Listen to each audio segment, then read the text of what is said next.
कल हमने आपके सामने उन चीज़ों का बयान किया था कि जिनकी वजह से रोज़ा टूट जाता है।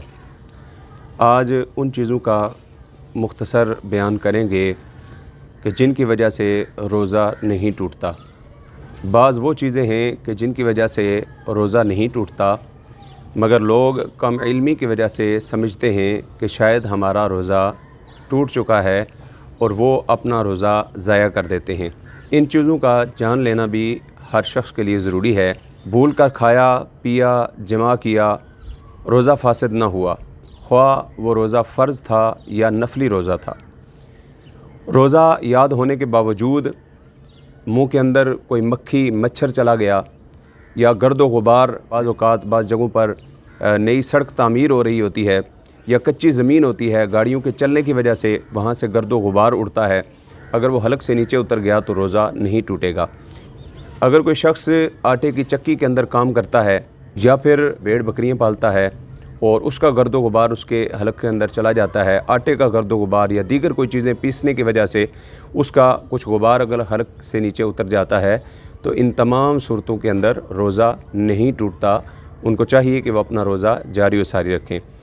अगर बत्ती अगर जल रही हो, उसकी खुशबू, उसका धुआं अगर आ रहा हो और वो नाक के अंदर चला जाए, हलक से नीचे उतर जाए, तो इस सूरत में रोज़ा नहीं टूटेगा। लेकिन अगर कोई शख्स जानबूझकर अगर बत्ती के करीब चला जाए, नाक से उस धुएँ को अंदर खींचेगा, तो उस सूरत के अंदर रोज़ा टूट जाएगा। बाज़ औक़ात लोग कुल्ली करते हैं, वज़ू करते हैं, तो कुल्ली के बाद जो तरी पानी की मुँह के अंदर रह जाती है, वो थूक के ज़रिए से, लुआब के ज़रिए से हलक से नीचे उतर जाती है। तो लोग परेशान हो जाते हैं, शायद हमारा रोज़ा टूट गया। याद रखें कि कुल्ली के बाद जब आपने सारा पानी मुंह से बाहर निकाल दिया, उसके बाद जो पानी की तरी मुंह के अंदर बाकी थी, अगर वो थूक के ज़रिए से हलक के अंदर नीचे उतर गई या उसकी ठंडक हलक के अंदर महसूस हुई, तो इससे रोज़ा नहीं टूटा, आपका रोज़ा बरकरार है। इसी तरह अगर कान के अंदर पानी चला जाए या कोई दवा डाल दी जाए, तो उससे भी रोज़ा नहीं टूटता। कल के मसले के अंदर हमने पढ़ा था कि अगर मुंह के अंदर कोई चने के बराबर चीज़ रह गई, दांतों के अंदर निकाल कर अगर बंदा निगल गया, तो उस सूरत में रोज़ा टूट जाएगा।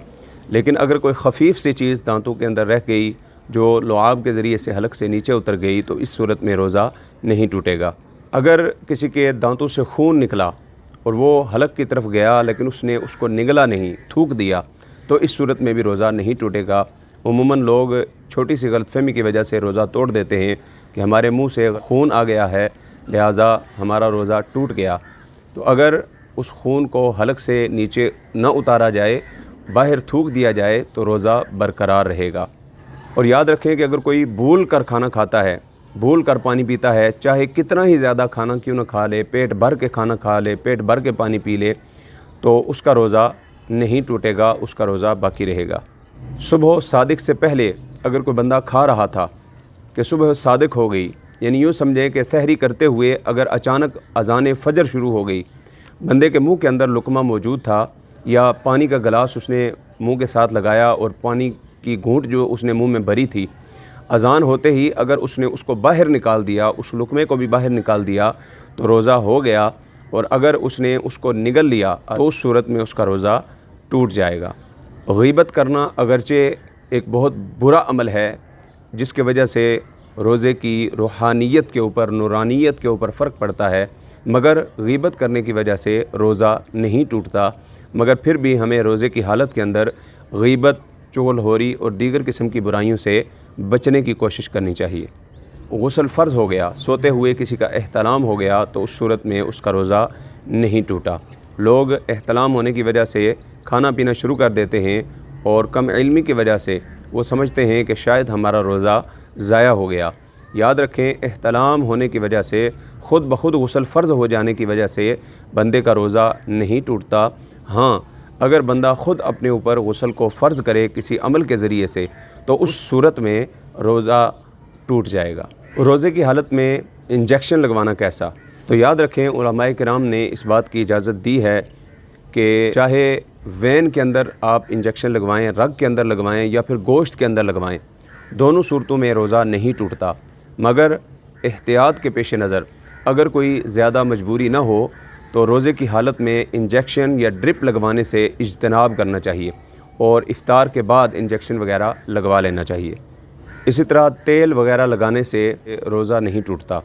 फतावा हिंदिया के अंदर मौजूद है कि जो चीज़ मसाम्स के ज़रिए से, यानी जिस्म के ऊपर जो छोटे छोटे सुराख होते हैं, इन मसाम्स के ज़रिए से अगर कोई चीज़ दाखिल बदन होती है तो उससे रोज़ा नहीं टूटता।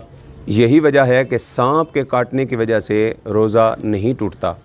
हालांकि सांप के काटने से भी जहर जो है वो जिस्म के अंदर दाखिल होता है, मगर इसके बावजूद फ़ुक़हाए किराम ने इसे मुफ़सिदात रोज़ा में ज़िक्र नहीं किया, बल्कि उन आज़ार में ज़िक्र किया है कि जिनकी वजह से रोज़ा इफ़्तार करना जायज़ हो जाता है।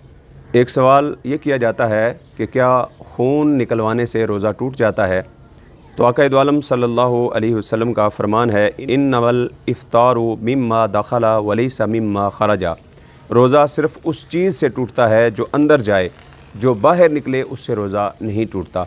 मालूम हुआ कि खून निकलवाने से, खून देने से, टेस्ट वगैरह के लिए खून देने से रोज़ा नहीं टूटेगा। हाँ, अगर कोई किसी को अचानक मजबूरन किसी को ब्लड देना पड़ जाता है तो वो जिस्म से जब ज़्यादा मिकदार में ब्लड निकाला जाए तो नकाहत और कमज़ोरी का अंदेशा होता है और उस सूरत में मुमकिन है कि बंदा रोज़ा मुकम्मल न कर सके, तो उस वक़्त एहतियात से काम लेना चाहिए। मगर बसूरत दीगर अगर कोई शख्स सेहतमंद है और वो खून देना चाहता है और उसे यकीन है कि खून देने की वजह से उसके जिस्म में कोई नकाहत, कोई कमज़ोरी नहीं होगी, वो शख्स खून दे सकता है।